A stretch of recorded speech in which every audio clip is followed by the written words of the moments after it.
जय हिंद। तो आज मैं आपको एक बहुत इंपॉर्टेंट टॉपिक के बारे में बताने जा रही हूँ, वक्फ़ बोर्ड। वक्फ़ बोर्ड जो है बेसिकली एक रिलीजियस बोर्ड से डील करता है, और वक्फ़ बोर्ड जो है किस रिलीजन से डील करता है, इस्लाम। ठीक है।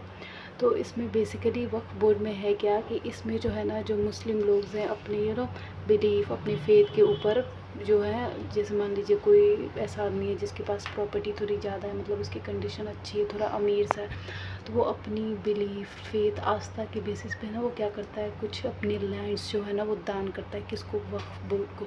तो फिर आखिर वो लैंड इतनी सारी क्यों यहाँ पे दी जाती है वक्फ़ बोर्ड को?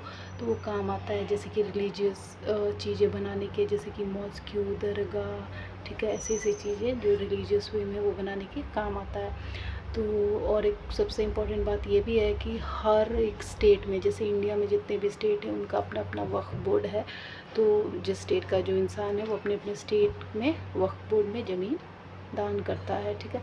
और सबसे मेन बात मैंने आपको भी ये बता दी कि जो वक्फ़ बोर्ड है ये इस्लाम से डील करता है, तो जाहिर सी बात है कि जितने भी इस्लामिक कंट्री है वहाँ पे भी ऐसे ये प्रोसेस होता ही होगा। तो जैसे और भी इस्लामिक कंट्री हैं जो बहुत फेमस, जैसे कि सऊदी अरेबिया, इजिप्ट, यहाँ पे भी वक्फ़ बोर्ड हैं जहाँ पे सेम प्रोसेस होता है। कौन सा प्रोसेस? जहाँ पे जो मुस्लिम कम्युनिटी होती है वो अपने लैंड्स, अपने बिलीफ के ऊपर दान करती है वक्फ़ बोर्ड को। ठीक है। इसके अलावा इंडिया में जो वक्फ़ बोर्ड के पास एट करंट टोटल जो लैंड एरिया वो कितना है, 9 लाख एकड़। इमेजिन, इतना बड़ा 9 लाख एकड़ है। और एक और इम्पॉर्टेंट पॉइंट की, जो वक्फ़ बोर्ड है ना, ये थर्ड लार्जेस्ट लैंड ओनर है इंडिया में। थर्ड लार्जेस्ट लैंड ओनर से क्या मतलब है मेरा, कि जाहिर सी बात है इससे पहले भी दो और कोई कैटेगरी होगी, डिपार्टमेंट होगा जो इस वक्फ़ बोर्ड से बड़ा है, जिसके पास लैंड ज़्यादा है।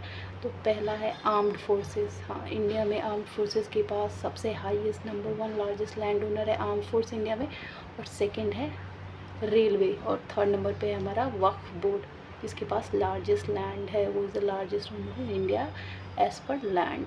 ठीक है।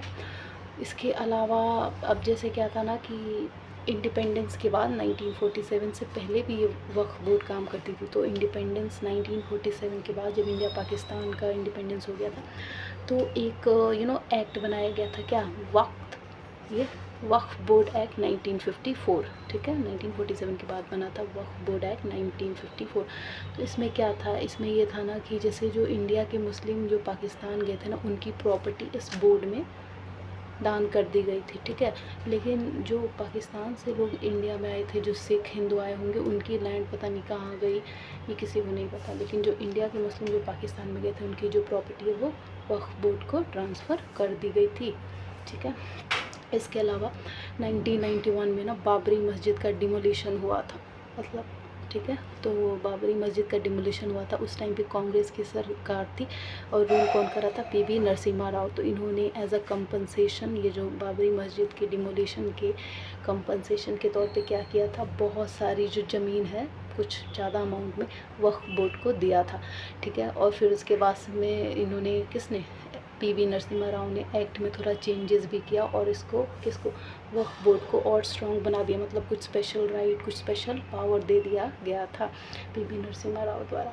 उसके अलावा और क्या चेंजेस थे? जैसे मान लीजिए कि अगर पहले के टाइम में क्या होता था ना कि हाँ, जो लोग थे मुस्लिम लोग, वो अपने आस्था के बेसिस पे ना वो ओरली ही अपनी ज़मीन को वक्फ़ बोर्ड को देते, मतलब कि ओरल फॉर्म में ही पहले वक्फ़ बोर्ड को ज़मीन चली जाती थी। लेकिन फिर चेंजेस आए तो वेरिफिकेशन ज़रूरी हो गई। इसके अलावा कुछ चेंजेस भी देखने को मिले हमें, जैसे कि मान लीजिए वक्फ़ बोर्ड में पहले वुमेंस पार्टिसिपेशन नहीं था, तो अब बोला गया कि वुमेंस पार्टिसिपेशन होगा, प्रॉपर स्टाफ भी रखे जाएंगे इसमें। इसके अलावा जेन्युइनली जो माइनॉरिटी की हेल्प है, उसमें ये लैंड सच में काम है। जैसे वक्फ़ बोर्ड, जाहिर सी बात है कि किसके लिए काम कर रही है? इस्लाम के लिए काम कर रही है।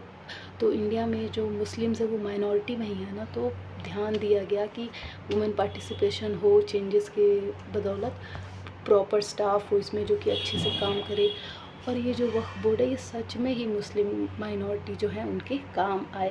ठीक है। और इसके अलावा जो है ना, अब अभी जो 2024 में जो अमेंडमेंट बिल, वक्फ़ बोर्ड अमेंडमेंट बिल पास हुआ है, अब उस पर क्या मेजर चेंजेस है, क्यों ये इतना चर्चा में बना हुआ है? तो उसमें ये है कि मान लीजिए सरकार हमारी ये कह रही है कि ये जो अमेंडमेंट है, कौन सा वक्फ बोर्ड अमेंडमेंट, उसमें अब 2024 बिल जो पास हुई है उसमें 40 से ज़्यादा बदलाव होंगे। मतलब काफ़ी सारी चेंजेस हमें को देखने को मिलेंगे, जिसमें सबसे मेन तो ये भी होगा कि वुमेंस पार्टिसिपेशन आपको देखने को मिलेगा, जिसमें 2 वुमेन मेंबर इंक्लूड किए जाएंगे और 2 नॉन मुस्लिम मेंबर भी इंक्लूड किए जाएंगे। तो ये 2 बहुत इंपॉर्टेंट पॉइंट है वक्फ बोर्ड बिल 2024 का, ठीक है। इसके अलावा पहले तो होता था कि जो भी डिसीज़न होता था वक्फ बोर्ड का ये खुद ही लेते थे, किसी के लिए रिस्पॉन्सिबल नहीं थे। लेकिन जो 2024 अमेंडमेंट बिल है, कौन सी वक्फ बोर्ड अमेंडमेंट बिल, तो इसमें अब ये भी मेक श्योर किया जाएगा कि हाई कोर्ट में डिसीज़न को चैलेंज किया जा सके। मतलब कि जो भी डिसीज़न इस बोर्ड में लिया जाएगा, अगर कुछ प्रॉब्लम आ रही है या नहीं,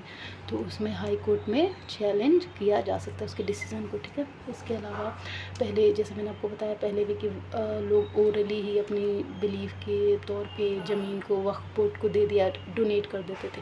लेकिन 2000 अमेंडमेंट बिल के तहत वेरिफिकेशन कंपलसरी हो गई है, ठीक है। और जैसे इसमें एक बहुत इंपॉर्टेंट टर्म यूज़ हो रहा है वक्फनामा, जो कि एक लीगल डॉक्यूमेंट है, ठीक है। इसके अलावा और हम कह सकते हैं ये जो वक्फ बोर्ड है ना, ये रिलीजियस एसेट पे काम करती है। ये कॉन्स्टिट्यूशनल बॉडी नहीं है, इसको लीगल रूल्स के थ्रू बनाया गया था। और अब हम ये आपके दिमाग में ज़रूर आ रहा होगा ये बात कि आखिर वक्फ बोर्ड अभी इतने क्यों हम इसको डिस्कस करें, क्यों ये इतने न्यूज़ में है, बार बार हर जगह क्यों आ रहा है। क्योंकि एक अभी जाहिर सी बात है कि इससे तो ये सेंसिबल बात है कि अभी कोई ना कोई इंसिडेंट इससे ही रिलेटेड कुछ घटा होगा, तभी तो ये न्यूज़ में है। जी हाँ, तो बिल्कुल सही है आप। तो एक इंसिडेंट हुआ तमिलनाडु के गांव में, जैसे कि मैंने आपको बताया कि 30 स्टेट हैं इंडिया के, तो पूरे 30 स्टेट में ये काम करती है स्टेट वाइज वक्फ बोर्ड। तो तमिलनाडु में एक पूरा गांव को इन्होंने क्लेम किया वक्फ बोर्ड ने कि वो ज़मीन जो है हमें बिलोंग करती है, पूरा एक गांव। तो फिर वहाँ के जो लोग हैं उस गांव के, वो टेंशन में आ गए कि भाई हम कहाँ रहेंगे, कहाँ जाएंगे, हमारा मतलब ज़मीन है ये वो। तो इसीलिए फिर सरकार अब इसमें अमेंडमेंट बिल के तहत ये ध्यान देगी कि जो लैंड है वो सच में वक्फ बोर्ड को बिलोंग करती है या नहीं। तो जो अभी इसका न्यूज़ में रहने का सबसे मेन कारण है तमिलनाडु का वो गांव, जहाँ पे वक्फ बोर्ड क्लेम कर रही है कि भाई ये ज़मीन मेरा है। तो Tamil Nadu is the state which is in new because of Waqf board. I hope आपको समझ में आया होगा। Do subscribe. Thank you.